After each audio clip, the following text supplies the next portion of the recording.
Naghahanap ba kayo ng self-photo studio na budget-friendly lang? Perfectong video para sa'yo. So hi guys, ako si Angeline. Nag-aaral, nagvo-vlog at nagne-negosyo. On the way nga pala tayo sa may Mono Mansion PH at located nga pala yun sa may SM Mega Mall. All the way from Bulacan pa nga pala ako guys at itong SM Mega Mall ay sa may Ortigas banda. Bumaba nga lang pala kami ng may Balintawak. Konting lakad, sabay sakay ng jeep tapos nasa LRT station na kami ng Balintawak. At from Balintawak nga 8 station para makarating kayo ng Doroteo C. Recto. Kung taga Bulacan ka at luluwas ka din pa Ortigas, eto pwede nyong gamitin tong video na to. Bilis nga lang din pala yung biyahe guys dahil naka LRT. At kung gusto nyo nga rin pala tong relo and electric fan ko, nasa comment section lang yung link. At pagtapos nga pala natin mag LRT, lilipat naman tayo papuntang Cubao. From Recto, 6 station naman papuntang Cubao. Lalakad nga pala kayo dito sa may mahabang violet na lakaran. At kapag naman nasa Cubao na kayo, sasakay naman kayo ng MRT. Yung MRT naman, 2 station, nasa Shaw Boulevard na kayo. Pagbaba nyo nga pala sa may Shaw Boulevard Station, bubungad nga pala agad sa inyo yung SM Mega Mall. Kikita nyo nga rin pala yung maglalakihan at magagandang building. Grabe, ayan no. Time ko na nga pala nakapunta dito pero last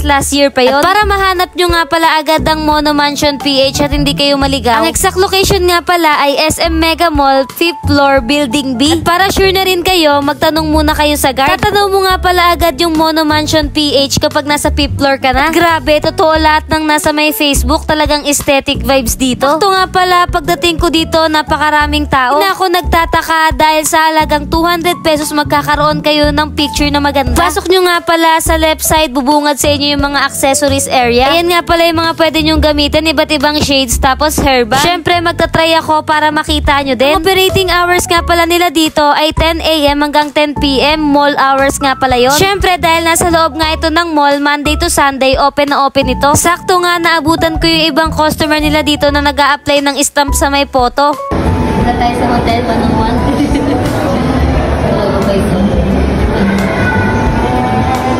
Meron kayong privacy dito kasi may curtain.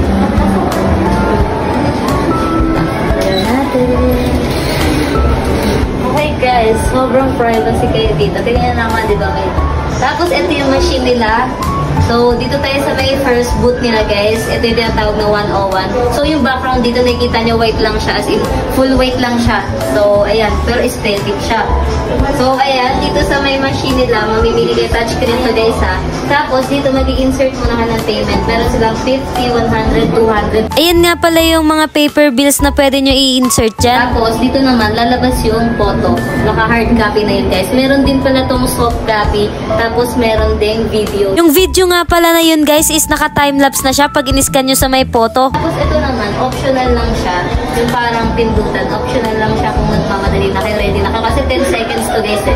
So kung 2 seconds ready na kayo, pwede nang pindutin to. Pero kung hindi naman, nag-iisip kayo ng post, mas maigi na tapusin yung 10 seconds para maganda talaga yung outcome. Kasi hindi siya pwedeng ma-retake. Kunwari nakapag-retake na kayo, hindi nyo pwede ma-retake. Hindi siya pwede ma-delete.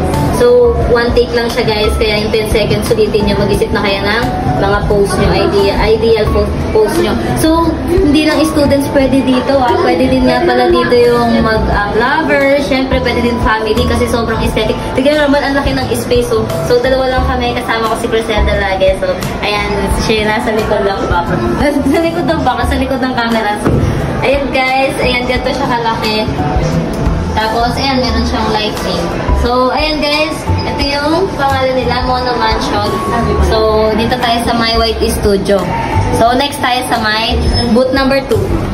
So guys, pasukin naman natin tong booth 102. So, ayan, very aesthetic, labas pa lang oh.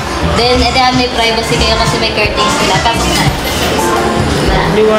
So, ayan guys, kung nakikita nyo, wait natin yung price. Ako, nakakulay ko pa rin siya. So, nakikita nyo, bago na naman ulit yung background. So, yung kulay nga pala nito guys is color beige. So, ayan, kung gusto nyo naman ng hindi white, hindi formal, ayan, mag-beige kayo guys. Okay guys, so dito naman tayo sa my booth number 3. So, 103 nakalagay dyan. So, pagpasok nyo, iba na style dito kasi wooden style na siya. So, ayan, very aesthetic talaga to guys. Ayan. So, wait lang, para may privacy tayo, sara lang natin yung curtain nila. Grabe, aesthetic din, pati curtain ha. So, ayan, kakulay ko nga pala yung curtain nila guys. So, ito, may machine pa rin dyan. Tapos, mag-i-insert na rin kayo ng cash. 50, 100, 200. Tapos, dito pa rin lalabas yung hard copy. Ayan guys, kung may sabit kayo ng magamit keme nyo, mga bag nyo, tote bag, ayan, may sabitan pa lahat. Tapos, ayan, ito yung mga ring light. May lapagan din ng gamit dito guys. Kunwari gusto nyo maglapag ng cellphone, ganyan. So, ayan. Para may behind the scene. Pero meron nga silang ibibigay na video clip, tapos soft copy, tapos yung hard copy. So, ayan, ito wooden style naman to. Ayun yung pinagkaiba niya. Yung sa 101, white plain lang siya kung gusto nyo, ano lang, parang formal lang kaya ganyan. Pero kung gusto nyo naman may design na, ayan, wooden na to. So, ayan. Aesthetic ka talaga dito, guys. So, ito, meron sa 103.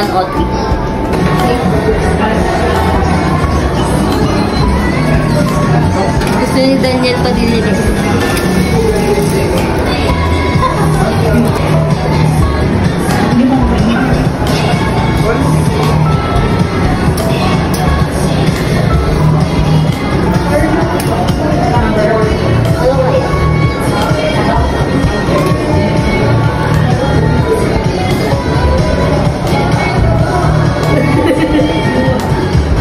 Parang magbablak na lang pala.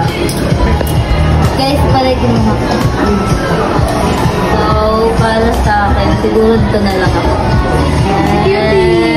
Ito to, Hello Kitty. Siya gamitin. So, insert nyo lang yung ganitong size. So, ayan o. Ganyan siya pag tinignan sa loob. Ayan. Tapos dito sa may big size. Kung mapapansin nyo nga pala guys, kakaiba yung mga design nila dito kasi from Korea yung ginawa nila, aesthetic talaga. Hindi siya galing ng Philippines na design. So, ayan, dito sa may screen ng machine, may kita nyo yung may tatlong country dito guys, pero ayan, ito yung first Korean kasi nga yung owner Koreano nga sila. Tapos ito namang nasa gitna, English yan guys. Tapos ito nasa gilid, syempre Philippines tayo. So ayan, magta-try na nga tayo, pinatin natin tong Philippines. Tapos next, ayan, pipili kayo ng layout dito. Kunwari ito yung gusto nyo, 200. Tapos meron niyang tatlong peraso guys, na iba't ibang picture. Dalawang copy yan, pero same lang siya. Tapos, dito naman sa kabila, ito yung pangmalakihan guys, kung gusto yung malaking copy siya.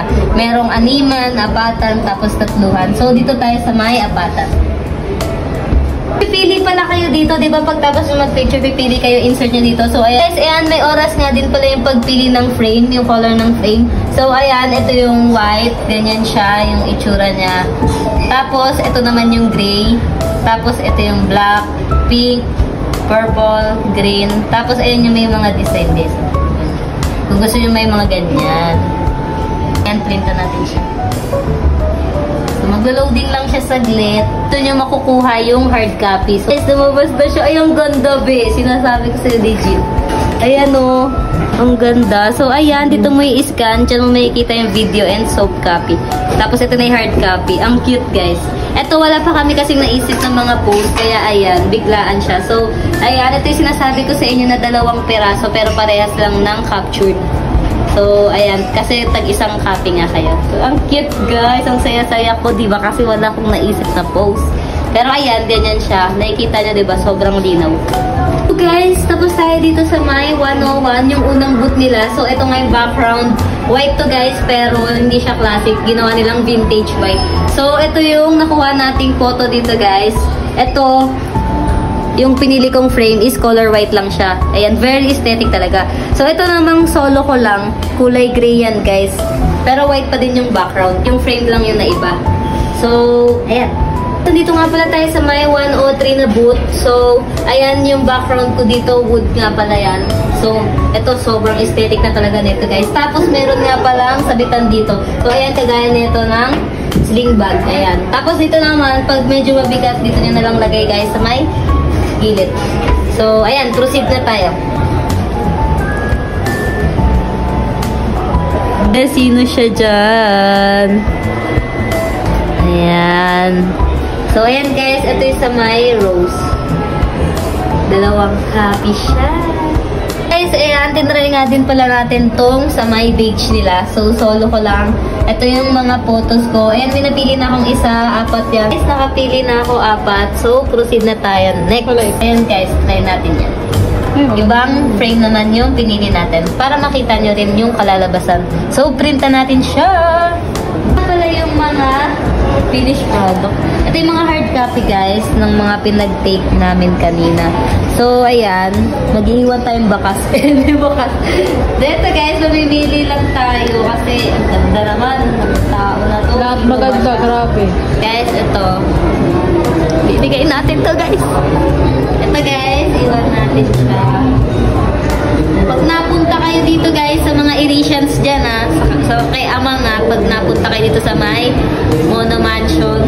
So, tignan nyo itong photo ko dito guys. Tapos, ito guys. So guys, ayan. Ito na yung mga result ng picture natin kanina. Ito kay Criselda. Tapos ito naman yung sa akin. So, tatatakan natin siya ng stamp dito. Ang photo ko yung tatatakan natin. Lalagyan lang natin siya ng blood dito. So, sa letter V muna tayo. Siya lang, ganda be. So, ayan, nilagyan ko lang siya ng blood. Pero ayan yung photo. Para dito sa photo ko na itong may flowers, ilalagay natin yung number ng birthday ko. So, 1 tsaka 5. Itong 1. Ano, diba? Shala. Guys, after nyo nga pala, syempre gamitin yung mga accessories, tapos gantong stamp. Syempre, ibabalik nyo sa ayos. Kung paano nyo siya nakuha, ibalik nyo din guys. Kasi nga, self-photo studio to. So, syempre, ayusin nyo din yung kinalat nyo. Ayan, binabalik ko lang. Kasi para hindi siya mawala at hindi siya maglutik. So, yung mga accessories, kunwari kumuha kayo ng headband guys, balik nyo lang dito sa lagayan. Tapos yung mga shades. So, babalik nyo lang din siya ng maayos dyan. Kasi maayos nyo siya nakuha.